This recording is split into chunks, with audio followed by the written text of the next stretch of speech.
इस सदन में सम्मान मिल रहा है और हमारी सरकार को इन सब के लिए एक एकेडमी का भी गठन, अलग अलग एकेडमी के गठन की कार्रवाई को भी आगे बढ़ा रही है।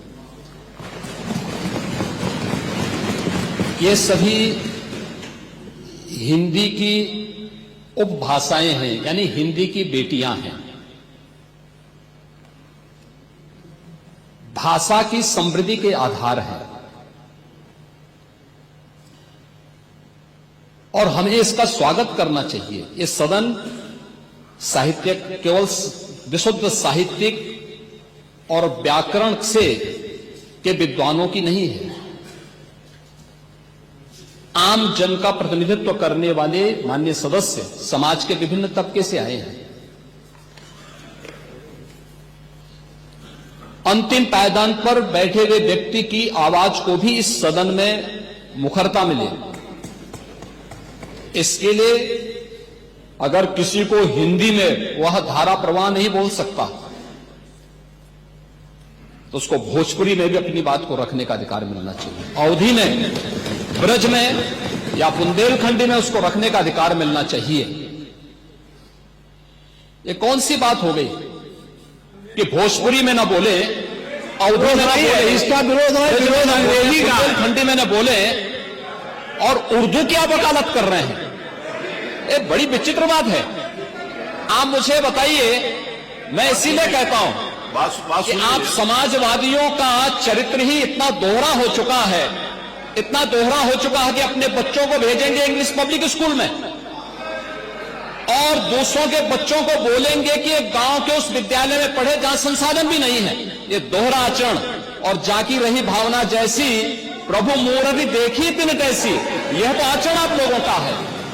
इसीलिए आपने कल भी भोजपुरी का विरोध किया, अवधी का विरोध किया, बुंदेलखंडी का विरोध किया और आप लोग अपने दैनिक जागरण में, दैनिक जीवन में इस प्रकार के आचरण के आदी हो चुके हैं। और इसलिए अध्यक्ष जी, इसका अभिनंदन हम लोग करते हैं और इन बोलियों को सम्मान मिलना चाहिए। इनके संरक्षण के लिए ही हमारी सरकार भोजपुरी एकेडमी का गठन कर रही है, अवधी एकेडमी का गठन कर रही है संत तुलसीदास जी के नाम पर। इसी के आधार पर ब्रज भाषा इतनी समृद्ध भाषा है। सूरदास जी ने अपनी सभी रचनाएं उसी भाषा में दी हैं। संत तुलसीदास जी ने अपनी कालजयी रचना रामचरितमानस, जो इस सदन में ही नहीं, उत्तर भारत के अंदर और भारत से प्रवासी हुए जितने भी ऐसे लोग हैं जो मॉरिशस में या दुनिया के फिजी में या दुनिया के किसी देश में गए, उनके संकट काल में रामचरितमानस ही तुलसीदास जी का अवधी भाषा में रचा गया रामचरितमानस ही उनका सहारा बना था। और आज जब उसको सम्मान मिल रहा है तो आप उसका विरोध कर रहे हैं। बड़ी विचित्र सी स्थिति है।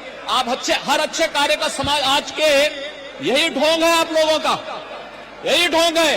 हर अच्छे कार्य का आप विरोध करेंगे, हर अच्छे कार्य का आप विरोध करेंगे। हर अच्छा कार्य जो प्रदेश के हित में है, देश के हित में है, आप उसका विरोध करेंगे। और मुझे लगता है इस प्रकार के विरोध की निंदा होनी चाहिए और हम इसका समर्थन करते हैं जो उत्तर प्रदेश की बोलियों को सम्मान मिल रहा है। मैं आपका धन्यवाद करूंगा और विधानसभा सचिवालय को इस बात के लिए धन्यवाद दूंगा। कल हम लोगों ने यहां पे इसका शुभारंभ किया, समाजवादी पार्टी ने उसका विरोध किया है और मुझे लगता है कि प्रोसीडिंग का हिस्सा होना चाहिए। इनको समाज के सामने एक्सपोज करना चाहिए। अपने बच्चों को ये लोग पढ़ाएंगे इंग्लिश स्कूलों में और दूसरे के बच्चे के लिए अगर सुविधा सरकार देना चाहते हो, कहते नहीं उर्दू पढ़ाओ इसको, यानी उसको मौलवी बनाना चाहते हैं, कठपुल्ला पर की ओर इसको ले जाना चाहते हैं। ये नहीं चल सकता है। उर्दू भी इस प्रदेश की बोली है, तो उर्दू में क्यों नहीं यहाँ का विधानसभा में किया जाए? उर्दू भी उत्तर प्रदेश में बड़ी संख्या में बोली जाती है, तो उर्दू को मेरा केवल विरोध अंग्रेजी का, क्योंकि अंग्रेजी से अंग्रेजी कौन गांव में जानता है? यहाँ बोला जाएगा तो अंग्रेजी में कौन समझेगा? कितने लोग हैं? इसलिए इस विधानसभा को कुलीन तंत्र की विधानसभा न बनाइए, यही मेरा अनुरोध।